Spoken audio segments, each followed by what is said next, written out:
kept probing him, and after a while he started telling me, he's like, well, maybe, you know, there's this arch over here, and maybe, you know, I don't know if it's possible, but if it would be possible, it would be the most perfect line ever.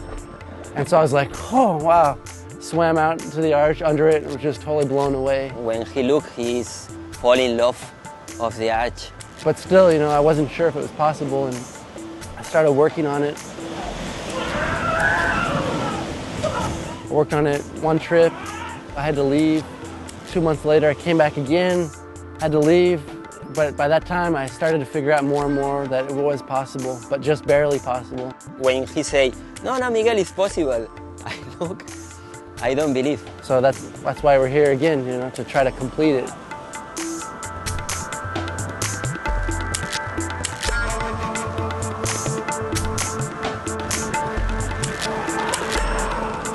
I can't imagine a more perfect route that has the location, a beautiful feature like this arch with amazing rock and amazing movements and holds, and something that's super difficult, that's at my limit, and it's like everything I could want in something that I'm going to spend a lot of time working on.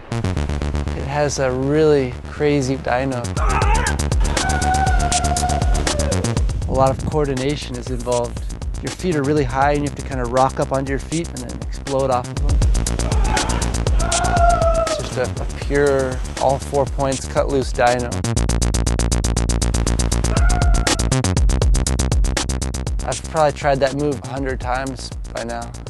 Once your hand goes in the hold, and to actually latch it and then hold on for dear life, you just gotta be determined to not let go.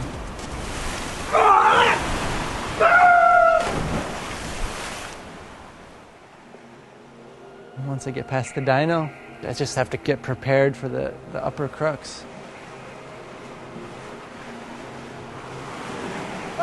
The moves, once you get to the lip, are so intense.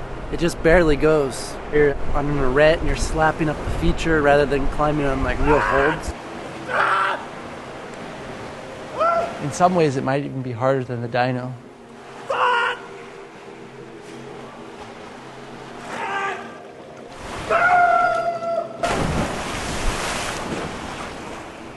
To be involved with the climb so intensely, at a certain point it just gets so mental, because I know I can do the route, but then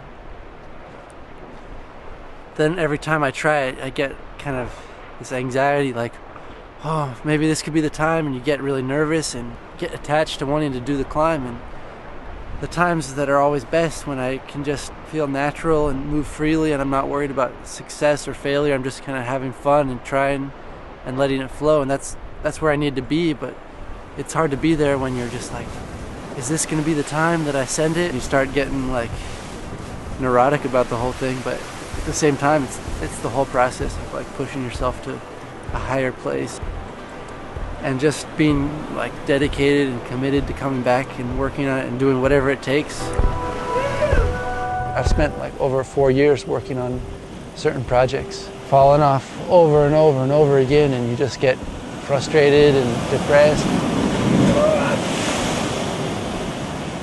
Just gotta keep trying to come back with a positive attitude, and then somehow, when you're not expecting it, it just happens.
You okay?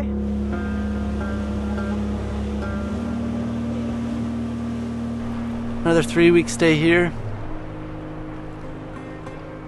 Just getting shut down, but loving it at the same time.